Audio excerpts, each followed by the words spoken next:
Namaskar, I am Advocate Saurabh Kunal. Welcome to my YouTube channel. Here we discuss issues of legal and financial education. So friends, today we are going to discuss about fraudulent act. It is mentioned under section 25 of the Indian Penal Code. We will understand the section, we will analyze it and we will understand it with an example. But before that, I request everyone to please subscribe to my channel if you are watching this video for the first time, and also press the bell button to get the notification of all the updates. Friends, I also want to inform you that there are various playlists on our YouTube channel, so please visit our YouTube channel and check out the playlist there. There are lots of knowledgeable and informative videos in the playlist, particularly for drafting and other legal issues. So now coming back to the topic, fraudulent act. So it is mentioned under section 25 of the Indian Penal Code. So let me first give you a general difference between fraudulent act and dishonest act. Dishonest act is an act with an intention for a wrongful gain or a wrongful loss. However, a fraudulent act is intent with defraud someone, deprive him from his property. So what is a fraudulent act? So first we will understand what is written in the Bare Act, and then we will analyze it and understand it with an example.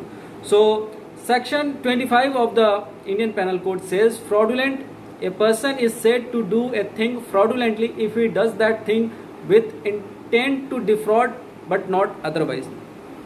Here fraudulent act is those act which is intended to defraud someone. Now it is very important to understand what is defraud. So defraud generally means to deceive someone from his property, or to deprive someone from his property.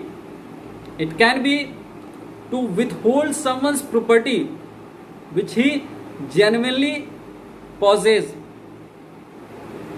or to do something or to frustrate someone so that he could not enjoy his property. So these are the various acts of defraud. Generally, to deceive someone from his property means by any act someone is deceiving any property out of the knowledge of the person who legally possesses it, or to withhold someone's property which is illegal, or to somehow frustrate someone's property so that he could not enjoy. Let's suppose Mr. A has a property and Mr. B has deceived him and took his sign on a blank paper and claimed that this is his property. Then this is a fraudulent act. Or if Mr. A has given some money to Mr. B, but Mr. B says that he has given him no money, or says that he won't return it, so he is withholding the property of Mr. A, then again the act of Mr. B is a fraudulent act. Or let's say if there is a passage for the property of for the house of Mr. A. However, Mr. B has blocked that passage so that Mr. A could not enter in his house. So he is frustrating the right of Mr. A to enjoy his property. So again this is a fraudulent act. This act is to defraud him. So this is about the fraudulent act. So the fraudulent act is quite different from the dishonest act, because dishonest act is a simple act with an intention of wrongful gain of one or a wrongful loss of another. But here it is an act to defraud someone out of his property, or to not allow someone to enjoy his property, or to withhold someone's property.